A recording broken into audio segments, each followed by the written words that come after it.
Hey guys, this is TheEnder. I'm back.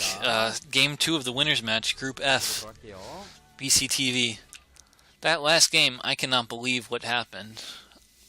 I mean, Hero went for a Hydra bust, and it was a late Hydra bust, but it was so many Hydras, and he busted the natural of Tyson so well.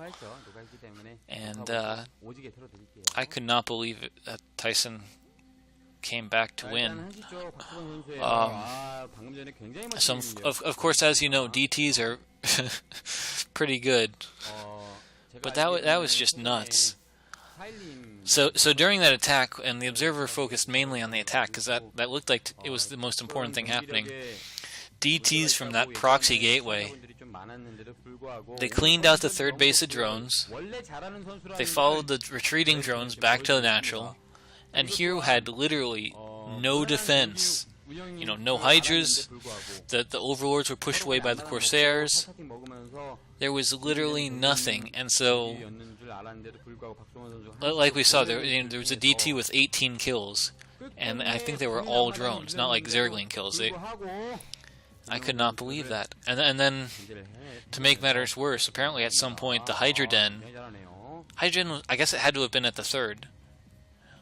And since the third base fell, the Hydra Den went down, which meant no more Hydra reinforcements. And so, yeah, that was just nuts. That was an incredibly good comeback. And way to hang in there for Tyson. I mean, that was some serious play. Alright, so here we are. This map is Circuit Breaker, maybe? Okay, so quick features of the map. There's you can see them. They look like yellow dots on the map in the Fog of Wars, but they're not actually for Tyson's buildings. They're neutral side disruptors, and they block like a back entrance into the base. However, it's not just like one neutral building; it's a stack of them. So you really need a splash unit to take them out to get into your opponent's back door.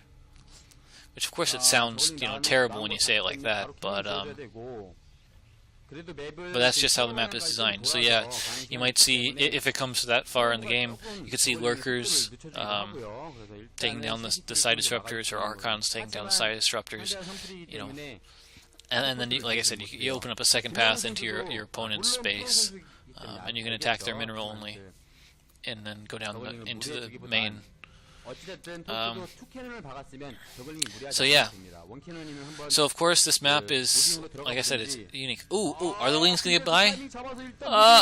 Oh, nice block by that probe. So the Zerglings could get by. It's not a tight wall, but there's two cannons now, so no additional ones are expected to get in. And with only two Zerglings, 3 probes can handle that, and they'll force the Zerglings to run. Whoop! Oh! Alright, so they got a kill.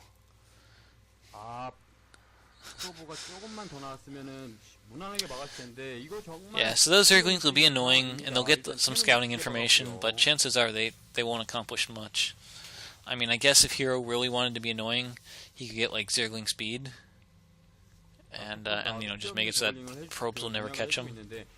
But I really don't expect them to do any damage. And of course there is some lost mining time. Alright, so Tyson's going for a pretty normal game. He got 2 cannons to counter the faster pool from Zero. I didn't actually catch the pool timings. But Zero's going up to a quick 3 bases. And as a point to note, his third base, since he didn't take like another main base as his, or another natural as his third base, it's not a gas base, it's a mineral only. But that being said, it is very well protected, since it's so close. It's behind his main, and there's no actual path other than going through his main to get to it.